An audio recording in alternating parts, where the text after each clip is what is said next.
नमस्ते। सशक्त भारत से मैं डॉक्टर आर के वर्मा एक बार फिर आपके सामने हूं। साथियों, आज विषय है पीएफआई।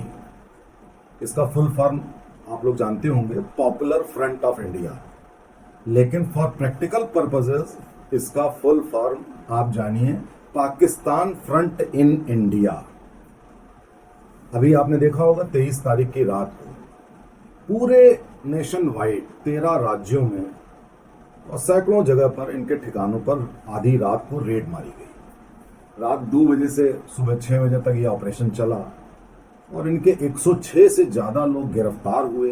इनको इमीडिएटली ट्रांसपोर्ट किया गया दिल्ली और इनके जितने आर्थिक ट्रांजैक्शंस थे वो सब सीज किए एनआईए और ईडी ने मिलकर। इस ऑपरेशन को आप एक तरह का सर्जिकल ऑपरेशन, सर्जिकल स्ट्राइक कह सकते हैं, क्योंकि सर्जिकल स्ट्राइक आप दूसरे देश में करते हैं, लेकिन अगर आपके देश में देश तोड़ने वाले देशद्रोही लोग मौजूद हों तो उनके अगेंस्ट भी ऑपरेशन करना चाहिए। तो ये सर्जिकल स्ट्राइक टाइप का ऑपरेशन था और बहुत बखूबी, बहुत अच्छी तरीके से किया गया। इसके विरोध में केरल में प्रदर्शन हुए। प्रदर्शन के दौरान केरल के जो वहां पे लोकल व्यापारी थे उन्होंने इनको खदेड़ा दिया, यानी कि इनकी मास सपोर्ट इनको नहीं मिली। अब इनकी जो मास सपोर्ट है, आप देखेंगे कि केरल में मुस्लिम लीग भी केरल में ही है एग्जिस्टेंट, जहां से राहुल गांधी चुनाव जीतते हैं, और वहीं पर इनका भी सबसे बड़ा डेरा है, सबसे बड़ा डेरा है, क्योंकि वहां पर भारतीय जनता पार्टी की सरकार उतनी सरकार ना बनी, ना अभी निकट भविष्य में बनेगी, तो वो खुलकर काम कर पाते हैं और उनको सरकार का सहयोग भी रहता है। अब लेकिन केरल की सरकार अब आजकल थोड़ा परेशान है इनकी गतिविधियों को लेकर। अब इनका हम परिप्रेक्ष्य आपको बताएं। आपने सुना होगा थोड़े दिनों पहले सिम्मी करके एक ऑर्गेनाइजेशन हुआ करता और वो आतंकवादी गतिविधियां किया करता, लोग पकड़े जाते।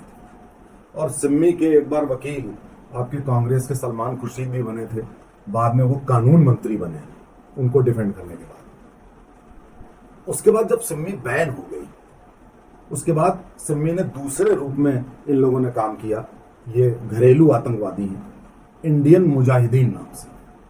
आपने सुना होगा कि उन दिनों इंडियन मुजाहिदीन से खूब सारे ब्लास्ट होते थे, बड़ी दिक्कतें थी, देश विरोधी गतिविधियां हो रही थी, लेकिन फिर इंडियन मुजाहिदीन भी बैन हुआ। उसके बाद इन लोगों ने सोचा, इन्हीं लोगों ने, कि इस तरह से अगर हम आतंकवादी गतिविधियां करेंगे तो हम पकड़े जाएंगे, हम भारत को बर्बाद नहीं कर पाएंगे, टुकड़े नहीं भारत के कर पाएंगे। और इनका मकसद था भारत को इस्लामिक देश बनाना, जो 1947 में जो कमी रह गई थी, जिसको ये लोग बार बार कहते हैं कि हमने पाकिस्तान तो ले लिया है लड़के, हिंदुस्तान लेंगे हंस के। तो ये जो इन्होंने जो अपनी रणनीति बनाई थी वो ये था कि 2047 तक ये इस्लामिक मुल्क बना लेंगे। हास्यास्पद बात है, लेकिन इनका ये उद्देश्य था और हमेशा से रहा है कि भारत को गजवाए हिंद जैसा। क्योंकि साथियों, आपको मैं बता दूं कि इस्लाम कोई धर्म नहीं है, ये जियो पॉलिटिकल आइडियोलॉजी है। जियो पॉलिटिकल आइडियोलॉजी का मतलब है कि ये एक राजनीतिक और भू राजनीतिक आंदोलन है। ये हर जगह जमीन कब्जा करते हैं और देश कब्जा करते हैं और सत्ता कब्जा करते हैं। आप देखिए, करते करते 57 से ज्यादा 58 59 इस्लामिक मुल्क बन चुके हैं। तो वो जब बन जाता है वो मुल्क, उसके बाद वो वहां पर शांत हो जाते हैं, वहां पे कोई एक्टिविटी नहीं करते हैं, फिर ये नई जगहों पे करते हैं। तो ये जियो पॉलिटिकल आंदोलन शब्द नहीं बोलना चाहिए, षड्यंत्र है इस गुट का। यही ये भारत में चाहते हैं। तो इन्होंने अब अपना रूप बदला कि आप इंडियन मुजाहिदीन या सिम्मी की तरह ना करके आप ऐसा करिए कि कोई आंदोलन टाइप का हो। तो इन्होंने पूरे देश में अपना जाल बिछाया और इनकी फंडिंग अभी तो समझ में आया कि 120 करोड़ की है, लेकिन ये होगी सैकड़ों करोड़ में। और जो मुस्लिम देशों में इनके आका बैठे हुए हैं, जो भारत को फलते फूलते नहीं देखना चाहते, जो भारत को तोड़ना चाहते हैं, मुस्लिम देशों की सरकार नहीं करती है फंडिंग इनकी। जब ये बात मैं कहता हूं तो लोग गलत समझ जाते हैं। सरकार नहीं करती है, वहां बैठे आका, वहां बैठे इंडस्ट्रियलिस्ट, वहां बैठे पैसे वाले लोग, वो इनको पैसा देते हैं।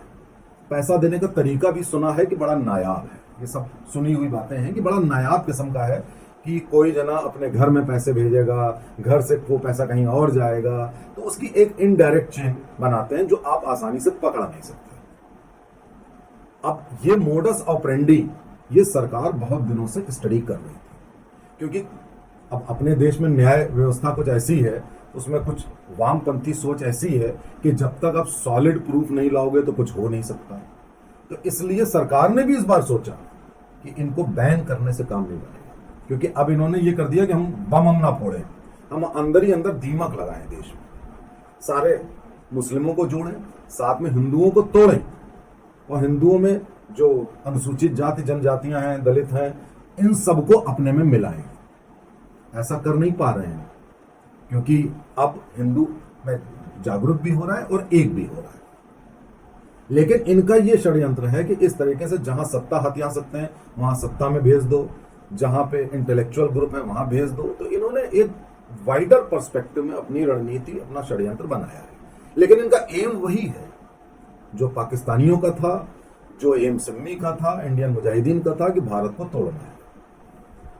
अब सरकार ने बहुत बढ़िया काम किया, और सबसे ज्यादा काम होना चाहिए इनकी आर्थिक जो रीढ़ की हड्डी है उसको तोड़ने का काम होना चाहिए, क्योंकि भारतीय सभ्यता 10,000 साल पुरानी, उसको आप इस तरीके से तोड़कर आप इस्लामिक मुल्क बनाने की साजिश करो और बाकी लोगों को जान से मारने की, जिनोसाइड करने की साजिश करो, ये कैसे इस देश में अब चलेगा?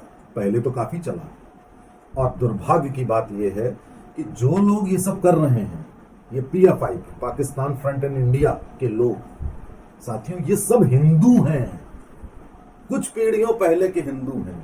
इनको मार कर, हत्या करके, बलात्कार करके मुसलमान में तब्दील किया गया है। ये लोग ऐसा कर रहे हैं, तो ये एक दुर्भाग्य का विषय है। लेकिन आप ना तो अपना पड़ोसी बदल सकते हैं, ना आप अपने घर के दुश्मन बदल सकते हैं, ना अपना भाग बदला जा सकता है। भाग में यह है कि आप अगर अच्छे कर्म करिए और इनकी रीढ़ की हड्डी तोड़िए, इनका दिल और दिमाग बदलने की भी कोशिश करिए, तो शायद कुछ उम्मीद है। सावधान हो जाइए।